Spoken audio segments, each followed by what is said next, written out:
Deep-sea saturation divers face some of the deadliest risks in their profession. When two divers went down to simply untangle a rope, they could never have imagined the traumatic events that would unfold. This is the fatal breakdown of the Waage Drill II diving tragedy. Peter Holmes and Roger Baldwin were 390 feet deep in the freezing North Sea, trying to untangle some wayward ropes. This was nothing special for the two saturation divers, who were well accustomed to being under saturation for 30 days at a time. Commercial divers who work on deep ocean projects are required to stay in a pressurized chamber for weeks at a time to keep them from the dangers of repeated lengthy desaturations. They generally work for 3 to 4 weeks, then undergo a 5-day desaturation schedule to switch out the dive teams.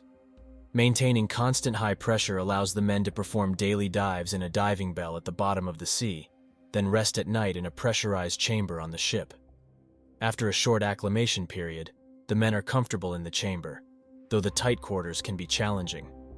The chamber's air is largely helium with some oxygen, which causes everyone's voices to be high-pitched, but this too seems normal after a short adjustment period. On this day, the task was to untangle a rope from the blowout preventer at the oil well in the Bruce oil field.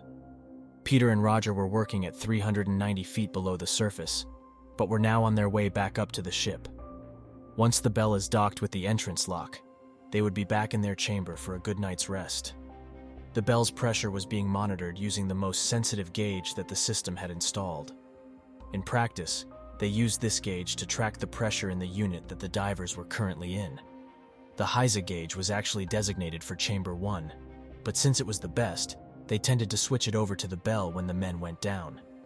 The bell had its own pressure gauge, but using one instrument seemed to eliminate any subtle differences between gauges. Peter and Roger expected to get the all clear, but the surface engineer was having trouble sealing the connection during the lock-on procedure. The bell was removed and the flange was cleaned to attempt a fresh coupling. This time, things looked good, so the men opened the hatch after pressure equalization was complete. As they lowered themselves into the entrance lock, the supervisor John let them know that the leak was back. He directed them to continue to Chamber 1 and shut the door. The men closed the chamber hatch and both leaned against the door to create a tighter seal. John sent a quick burst of helium gas into their chamber to put pressure on the door to the lock and get a good seal, separating them from the leak. Roger and Peter were a little concerned, because they were currently sitting at 390 feet of pressure, and a leak would need to be managed quickly to safely preserve their pressurized environment. Within just a few moments, it was obvious that something was terribly wrong. The room was getting incredibly hot. Peter and Roger knew that John was battling a leak, so they thought it would be quickly adjusted as he worked the problem. These few moments felt like an eternity. The scorching heat continued to rise and they didn't know what was going on. It was not only uncomfortable, but absolutely inescapable. They pulled the door as hard as they could to try to move to the bell, but it just wouldn't budge. The heat continued to rise as if someone had turned on an oven, and they were trapped inside. John watched the pressure gauge as the guys climbed into the main chamber. He thought the reseal on the bell docking had solved the leak, but something looked off. He could see the needle's slight pulse, then the telltale slide of dropping pressure. He was thinking that the bell seal still wasn't seated properly. The divers closed the main chamber door, and John sent a quick burst of helium to the main chamber.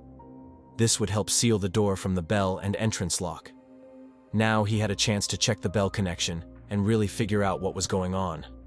Surprisingly, the Waage gauge was showing a pressure drop in the main chamber, so John turned up the helium hoping to stabilize the room.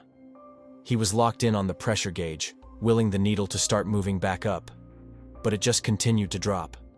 If he didn't get the pressure stabilized, the men would start suffering from decompression sickness. The depth pressure they were working under requires 5 days of slow decompression to safely avoid gas bubbling out of the bloodstream. John was starting to feel desperate. The gauge kept falling, and he just couldn't seem to stop it, no matter how much air he pumped into the chamber. It went from 390 feet down to 350, and then to 310. He was frantically trying to figure out where Chamber 1 was losing pressure. He could hear the men banging on the interior door, begging to be let out. They were probably feeling the effects of the quick decompression, the bends. Gas bubbling out of the bloodstream can cause crippling pain in the joints and can be absolutely deadly. What John didn't know was that he was completely wrong about what was happening to Roger and Peter. They banged on the door and tried to yank it back open, but the pressure was too much. They were hot, sweating, and dizzy.